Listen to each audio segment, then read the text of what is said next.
May 17, 1868. Clear and warm. We were up before daybreak, got breakfast, and started through the Apache Pass, over awful roads, uphill and down.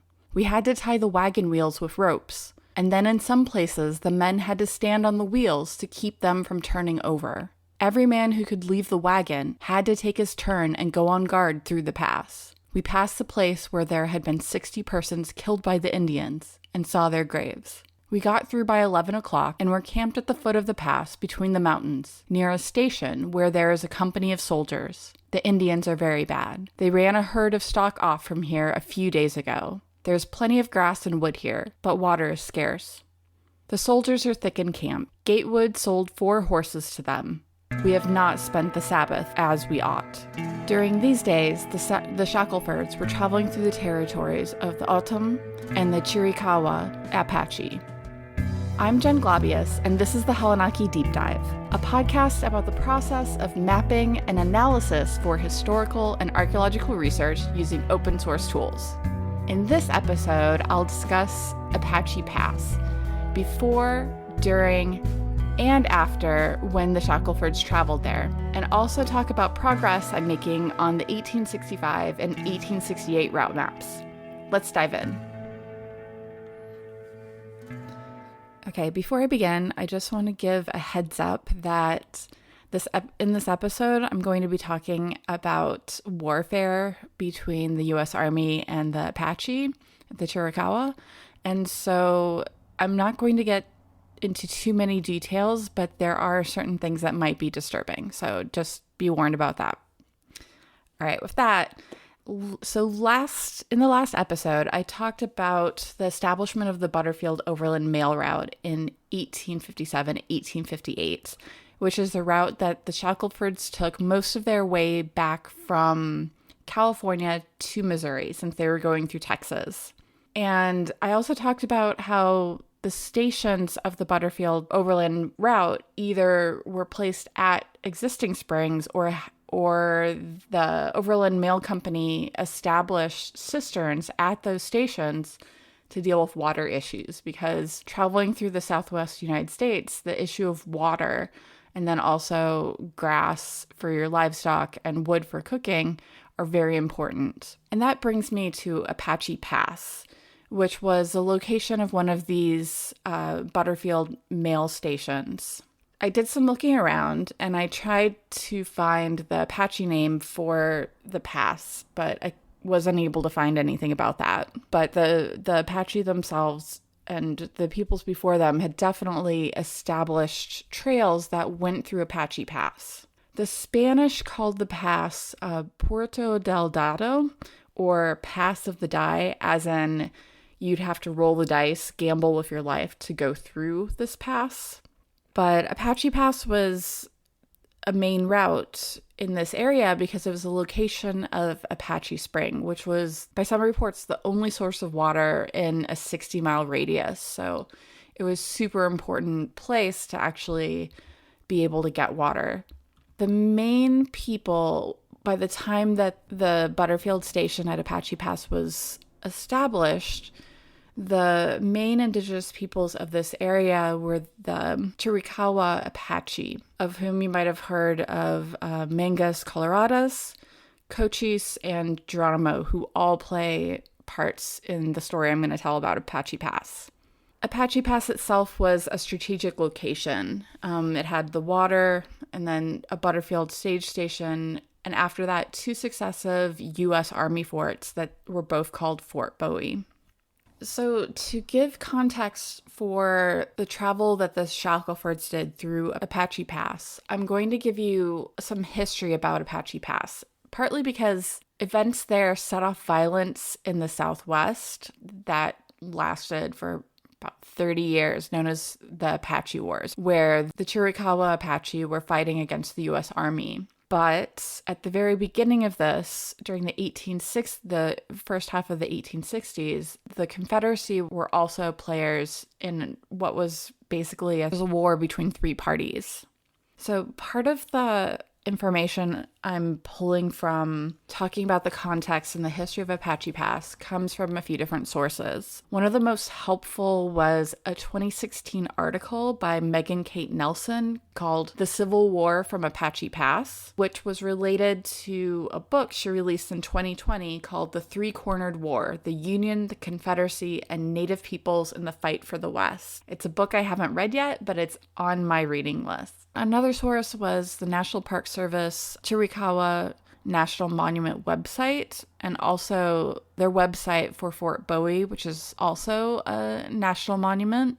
And then I also pulled a little bit from the 2016 book, The Earth is Weeping, The Epic Story of the Indian Wars for the American West by Peter Cousins. And so I pulled information from all three different places and to get an understanding of what was going on specifically in Apache Pass, but also with the Chiricahua Apache and the U.S. Army in general.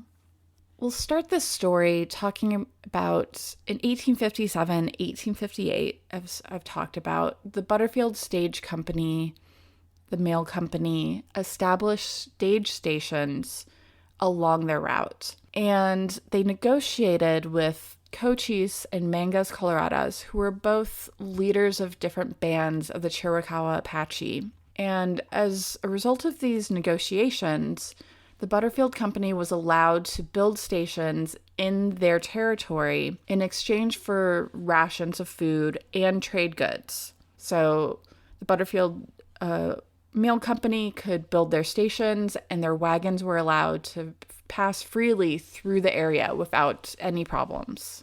That changed only a few years later in January 1860, when John Wilson, who was the station keeper at the Apache Pass station, he killed one of Cochise's captives. He said it was in self-defense, but he had killed one of a captive that Cochise had claimed, which was a great offense. And so Cochise's people began to raid wagons passing through and also stealing stock from the stage stations. So there started to be tension only a few years into this. These tensions only got worse and actually got so much worse a year later in February 1861, after an incident that the Chiricahua called Cut the Tent, but usually in the U.S. Army they called it the Bascom Affair.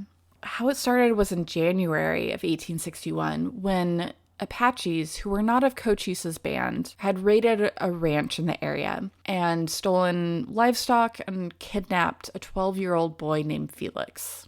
So the U.S. 7th Infantry sent out Lieutenant George N. Bascom, for whom this incident was named after. He was sent out with 54 men from Fort Buchanan to follow the raiders and, if they could, retrieve the livestock and the 12-year-old boy. But instead of following the raiders' path, instead of actually following the people who had done this raid, they instead followed the Butterfield route and they went to Apache Pass, which they reached on February 3rd.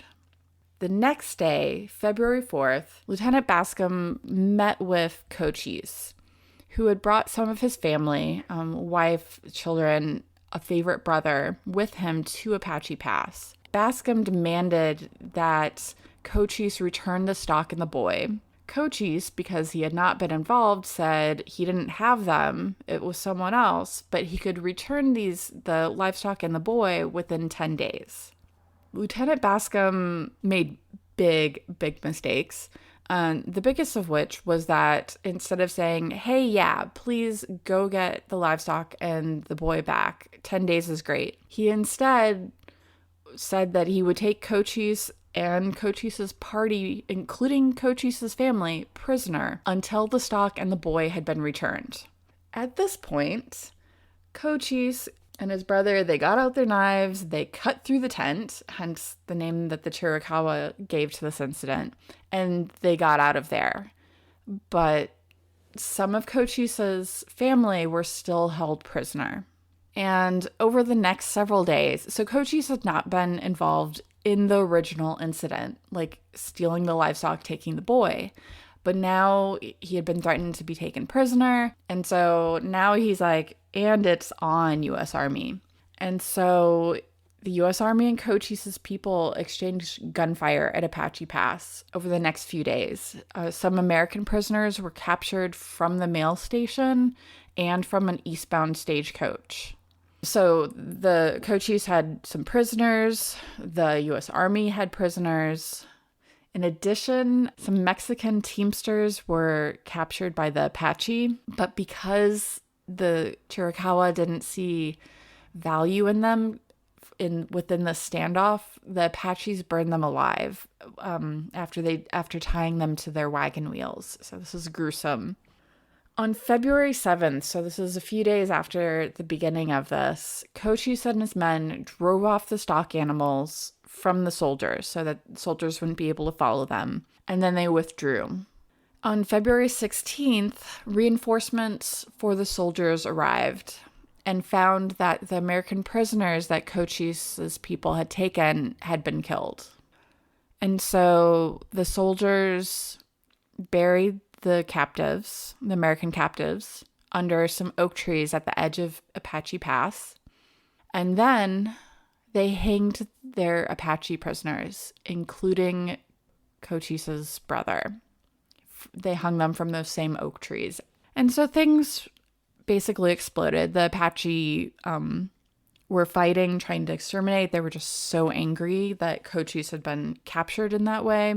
And there had been fighting. So the fighting continues. In April of 1861, a contractor named William S. Grant and some Teamsters were taking supplies from Tucson to Fort Fillmore. And they went through Apache Pass, but were under siege for 7 days. So there was fighting that went on and definitely injuries on the part of the Americans. Of course, during the same time at the beginning of 1861 is when states were seceding from the Union and joining together into the Confederacy. And this included soldiers from the U.S. Army who resigned their commissions and went to fight for the Confederacy. And during this time, it really became a three-sided war between the U.S. Army, the Confederate Army, and the Apache led by Cochise. The major incident of the war, so there was three-sided stuff going on, but we mostly know this time starting in 1861 as the Apache Wars, and it continues for about 30 years with the Chiricahua Apache. The largest battle actually happened at Apache Pass in July of 1862, and it's known as the Battle of Apache Pass. The U.S. Army had pulled back from the Southwest, pulled back into California in the summer of 1861 to keep materials out of Confederate hands, so they'd abandoned a few forts in that area. And in addition, the mail was taking a more northerly route instead of the Butterfield overland route because they were trying to keep materials as well out of Confederate hands. So many of the Butterfield stage stations had been burned, had been destroyed. In the summer of 1862, though, the U.S. Army, led by Brigadier General James Carleton, had what they called the California Column that was going to go from California to the Rio Grande Valley following the Butterfield Overland Route. And so there were various scouts and parties that General Carleton had sent ahead of him, ahead of the California Column, which there were confrontations in June at Apache Pass with those advanced parts of the California Column. So one of these advanced groups arrived at Apache Pass in July of 1862, led by Captain Thomas L. Roberts. Now, because of the earlier parts of the column that had come through in June, Cochise had known that the army was coming, knew they were coming exactly to that spot because that's where the water was at Apache Spring. And so Cochise had set up his men above Apache Spring in some breastworks. So they had defensive positions and right above the path, above the Apache Spring. And so when the group led by Captain Roberts arrived, the Apache were ready and waiting for them. And as soon as the soldiers reached the ruins of the Butterfield station, the Apache started to fire upon them. And the soldiers were able to fight them back and actually defeat them, but it took 2 howitzers that they had. So it took heavy artillery for the soldiers to actually fight back the Apache, who had really good positions. So later that month, on July 27th, General Carleton arrived with the California Column, and he left 100 men there to establish Fort Bowie so he could protect Apache Pass and the spring for travelers, and of course for the army itself. But it wasn't enough men really to do anything about like Apache raids in the area. It was just enough men to like maybe protect the spring. And really, at this point, there was just all-out war between the U.S. Army, the Chiricahua Apache, and the Confederate Army was also in the area until 1865. So this fighting is going on still after the end of the Civil War between the Chiricahua Apache and the U.S. Army. In 1868, the year that the Shackelfords traveled through Apache Pass, the U.S. Army built a new Fort Bowie out of stone and adobe, and they placed it about a quarter of a mile east of the first Fort Bowie on a higher ground on a large plateau. So let's talk about May 17th, 1868, when the Shackelfords reached Apache Pass. And I'm going to read bits of that, of the diary entry from the beginning, just so we can talk about bits of it when they got there. So, quote, "We were up before daybreak, got breakfast and started through the Apache Pass, over awful roads, uphill and down. We had to tie the wagon wheels with ropes, and then in some places, the men had to stand on the wheels to keep them from turning over."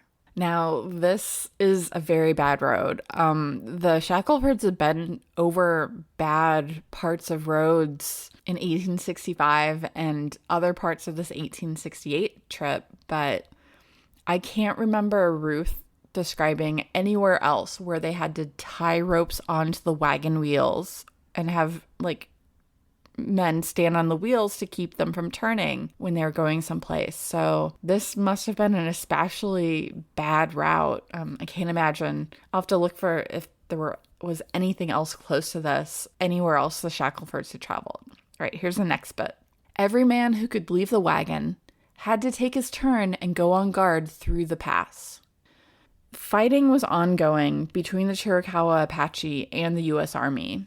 Ruth, on the day before, she noted that there were campfires of what she called Indians, probably the Apache, all around them. And so the Shackelfords were on guard, especially through the entire territory of the Apache, which they passed through the territories of many different Apache tribes. But now they were in the territory of the Chiricahua, who were directly fighting against the U.S. Army. Now, there were no other battles as large as the Battle of the Apache Pass in 1862 that I talked about earlier, but this was a brutal war with just violence and guerrilla tactics on both sides throughout this time. And so the Shackelfords were literally passing through a war zone in 1868. All right, next part. "We passed the place where there had been 60 persons killed by the Indians and saw their graves." Now, Ruth Shackelford in different places, especially in 1865 when they were going through Nebraska, she talked a bit about different graves and different stories and how many people were in them. I'm not sure where she got any of this information. Now, there were soldiers there, and so we don't know. We know that these were definitely graves, probably killed by the Apache. We don't know the exact number. There could have been exaggeration. It could be the right number since the fighting had been very bad, especially with that Battle of Apache Pass. The National Park Service website for the Fort Bowie National Historic Site, they have a subpage about the Post Cemetery, and it says that there were 112 graves by 1894 when the fort closed. So it's entirely possible that there were 60 graves there in 1868 when there had been such bad fighting. We don't know. There are definitely graves there. Ruth Shackelford, who almost always noticed graves, and noted them, she definitely noticed it, as we know from reading her diary. Last part I'm going to read. We got through by 11 o'clock and were camped at the foot of the pass between the mountains, near a station where there is a company of soldiers. The Indians are very bad. They ran a herd of stock off from here a few days ago. There is plenty of grass and wood here, but water is scarce. The soldiers are thick in camp. Gatewood sold 4 horses to them. So this part of her diary entry, talks that they started early in the morning. They got to the top, basically the spring, by 11 o'clock. And they were near the Butterfield station where there was a company of soldiers. Ruth does not mention the fort. This could mean, I don't know exactly when in 1868 the second Fort Bowie was constructed. It could be that in mid-May, when the Shackelfords went through, the fort wasn't constructed yet, and soldiers were still camping near the first Fort Bowie. A quarter of a mile or half a mile, however far the second fort was from the first one, wouldn't have been that far, and Ruth doesn't give that much detail about this. It is interesting that the soldiers must have told them about their problems with the Chiricahua, and it was definitely part of their warfare that the Chiricahua would run off the livestock as much as possible and take them. It is interesting. She says plenty of grass and wood, but water was scarce. So at times, Apache Pass was down to a very small trickle. So there was water there, but especially if there's a company of soldiers that needed water and with their own livestock, then it would be difficult to have a lot of water through time. So that's the time when the Shackelfords went through Apache Pass. The next day, they continue on and get through without any problems. So that's good. Fighting continued between Cochise and the Chiricahua and the U.S. Army until 1872, when General O.O. Howard negotiated with Cochise for the Chiricahua to have a reservation, which Cochise had negotiated to include most of the present-day Cochise County in Arizona, which is great. Less than 2 years later, though, in 1874, Cochise died from what was probably stomach cancer, and the man who had been put in charge of the reservation, who was friendly to them, had been replaced with someone who decided to take away the Chiricahua reservation and have the Chiricahua move to the San Carlos reservation. And that reservation was a place that was known as Hell's 40 Acres due to its horrible conditions. Like, the environment was bad, couldn't really grow anything, and just health conditions were awful. So many different indigenous peoples that were sent there, died along the way. Only 1/3 of the Chiricahua actually went to San Carlos, and this was due in part to Geronimo, the man who we know as Geronimo, who was a medicine man. He'd fought with Cochise along the way through the Battle of Apache Pass and many other times. And he basically becomes a leader of the Chiricahua and keeps fighting, surrendering at different times, but not finally surrendering until 1886. So almost 20 years after the Shackelfords passed through. And that's the final end of what we call the Apache Wars. So if you visited Apache Pass today, as Megan Kate Nelson, who is the author of that 2016 article that I used, she visited in 2014 as part of her research for her book and for that article. And I'll link her blog post about her visit there that she called Extreme History, Apache Pass, Arizona. Basically, the road is still very difficult. And from the parking lot where you're given directions to, there's a 1.5 mile trail to go to Fort Bowie, to that location, and to the park store. Evidently, there's another trail, but it has a really bad spot that's very makes it bad for tires of your vehicles. When I was looking around, I did some looking around this site called waymarking.com, which is something like geocaching, except instead of leaving a container that you sign in or leave something, instead you take pictures to mark that you've been to different places of historic or geologic interest. So one of the places you can waymark is Apache Pass. And it had a picture of this sign, one of the signs there along the trail, which was Apache Pass, the Fort Bowie National Historic Site, the road below.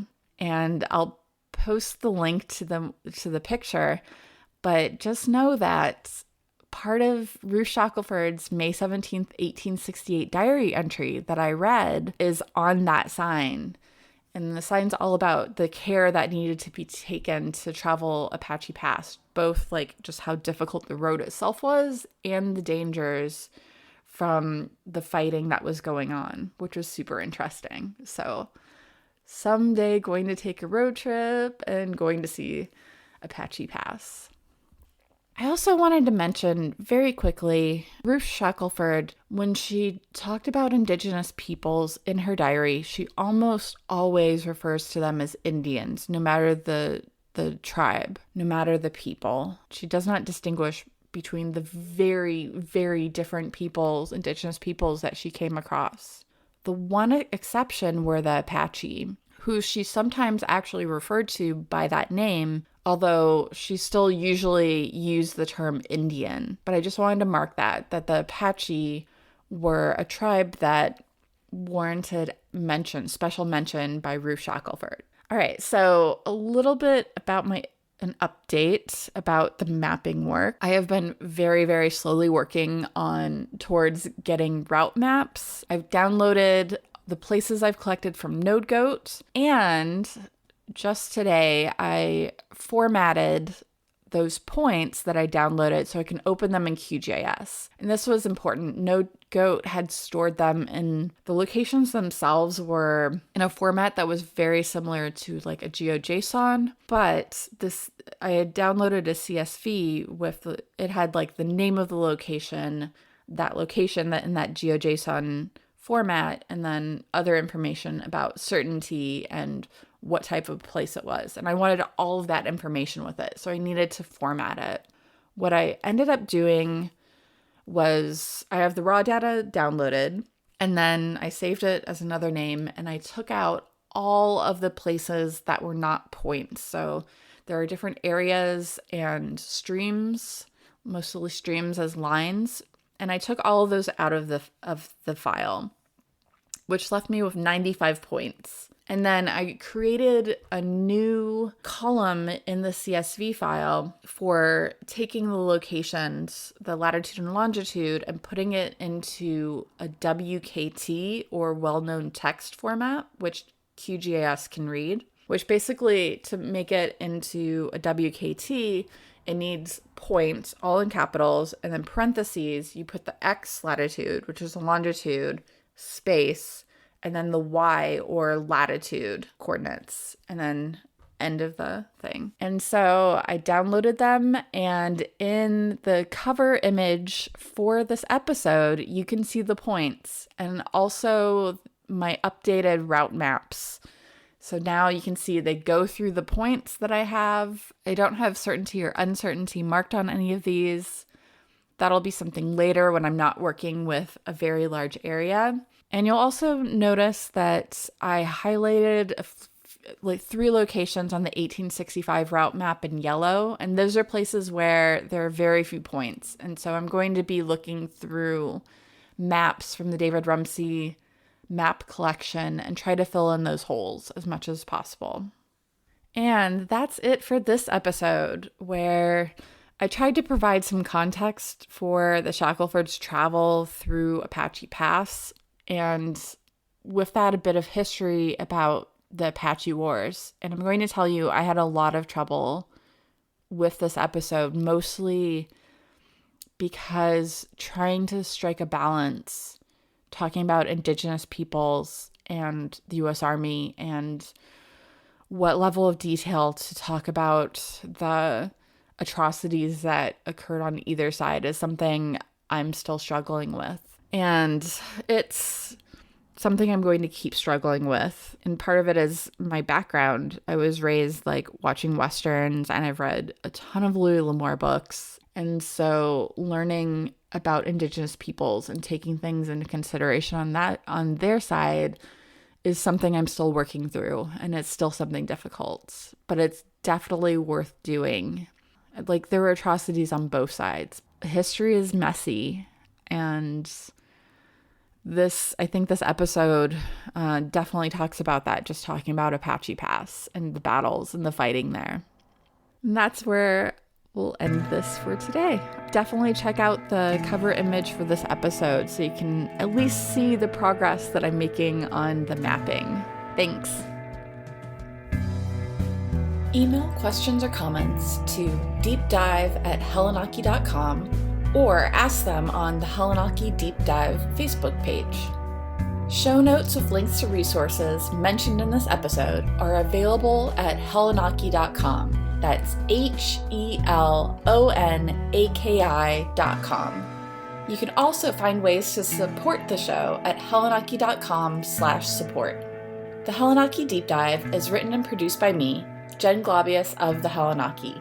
The theme music is Deep Ocean Instrumental by Dan O of danosongs.com. Thanks for listening.